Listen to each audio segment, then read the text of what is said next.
Qatar ने Europe को natural gas की सप्लाई बंद करने की धमकी दे दी। यूरोपियन यूनियन में भ्रष्टाचार के मुद्दे की जांच में कतर फंसता दिख रहा है, जिसके बाद कतर ने इतनी बड़ी धमकी दी। पूरा मामला कतर में हुए फुटबॉल वर्ल्ड कप से जुड़ा है, जिसमें कतर पर कुछ गंभीर आरोप लगे। फुटबॉल वर्ल्ड कप खत्म होने से पहले ही बेल्जियम में जांच एजेंसियों ने धरपकड़ शुरू कर दी थी।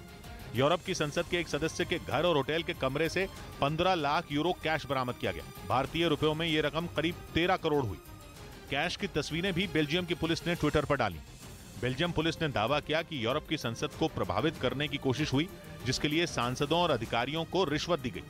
यूरोपियन यूनियन के एक सांसद पर भी रिश्वत के तौर पर मोटी रकम लेने का आरोप लगा कि सांसद के परिवार के एक ट्रिप को भी स्पॉन्सर किया गया।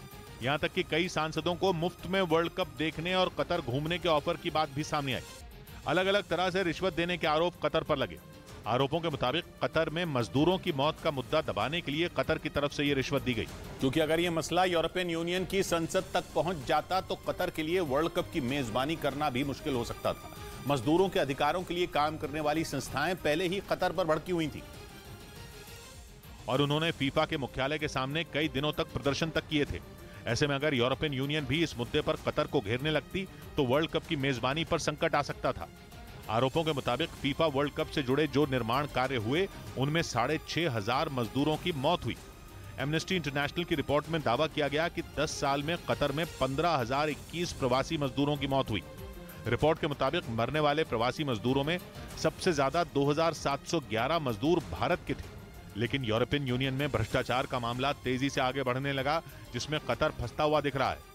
शुरुआती जांच में बेल्जियम की फेडरल पुलिस का मानना है कि मामला दबाने के लिए कतर ने रिश्वत दी, जिस पर कतर बुरी तरह से भड़क गया। कतर वही देश है जिसने कुछ ही महीने पहले नेचुरल गैस की सप्लाई के लिए यूरोप के साथ बड़ी डील की थी।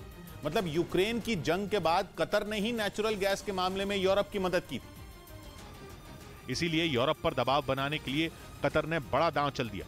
कतर की तरफ से धमकी दी गई कि अगर जांच आगे बढ़ी तो गैस की सप्लाई पर असर पड़ेगा। यूक्रेन में जंग छिड़ने के बाद कतर की अर्थव्यवस्था ने बड़ी छलांग लगाई। जैसे कच्चे तेल के मामले में सऊदी अरब को बादशाह माना जाता है, वही दर्जा नेचुरल गैस के मामले में कतर हासिल करता दिख रहा है। और जब यूरोप को रूस की नेचुरल गैस का विकल्प नहीं मिल रहा था, उस वक्त कतर ही यूरोप का सहारा बन गया था।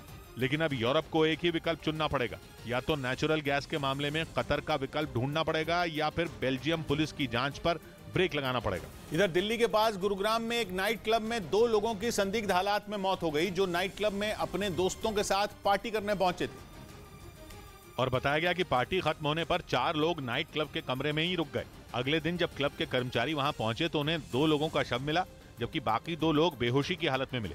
पुलिस को शक है कि वो लोग कमरे में अंगीठी जलाकर सोए थे, जिसकी वजह से उनकी मौत हो गई। दम घुटने की वजह से 2 लोगों की मृत्यु इसमें हो गई है। नाइट क्लब में संदिग्ध हालात में हुई मौत की घटना पर पुलिस ने केस दर्ज कर क्लब के कर्मचारी से पूछताछ शुरू कर दी।